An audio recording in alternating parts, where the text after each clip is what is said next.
rarely disappoint. You don't scratch that. Never disappoint. All our lives, we've listened to people telling us that too much television and too many video games would turn our brains to mush. And we didn't believe them. And then the reality television onslaught hit near the end of last century, and we were forced to confront the facts. Yeah, they were probably right. People would tune in night after night, hour after hour, to see a bunch of whiny, temperamental people in a house, or a bunch of whiny, temperamental people on an island, or the crap that parking enforcement agents are forced to deal with, or maybe spend an hour watching experts on useless crap tell people that their old useless crap is also worthless.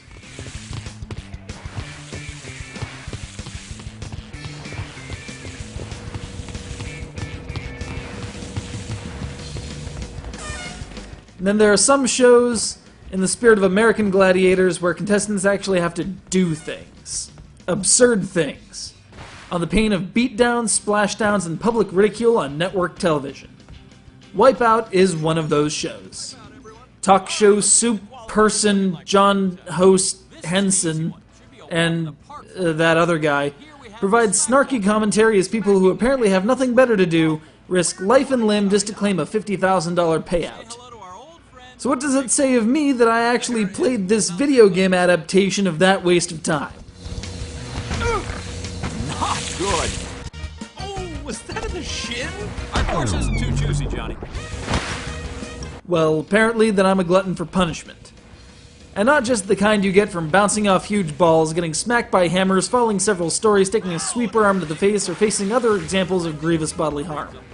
No, I mean the kind that comes from awful character modeling, horrifying facial textures, repetitive vocal samples, abysmal controls, and utter bastardization of physics in general, and replay value so shallow an ant couldn't drown in it. Am I being too harsh?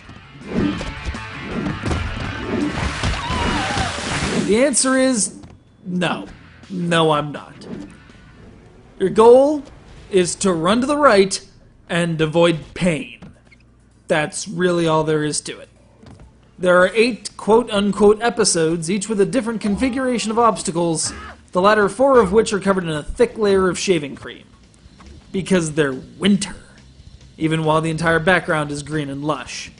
Look, my brain's gonna fall out of my ears if I have to think more about this, so I'm just gonna move on. You can run forward or back up, jump approximately 20 feet forward or 5 times your own height into the air, stabilize yourself by tilting the Wiimote, and if you're lucky enough to grab onto a ledge, which doesn't happen nearly as often as one would expect it to, you can climb back up to safety.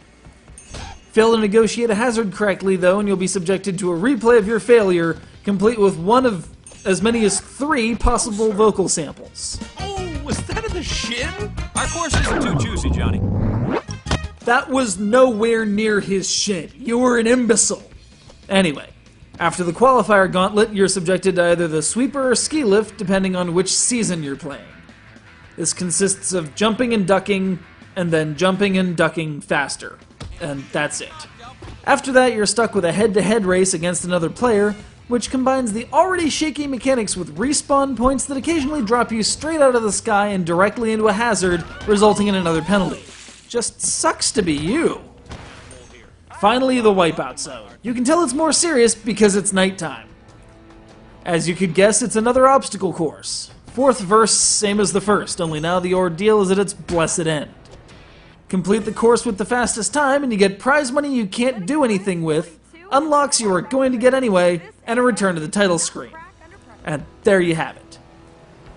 As you may have noticed from the 2 in the title, this is the second Wipeout game, though it's tough to tell in the face of a complete lack of gameplay improvements.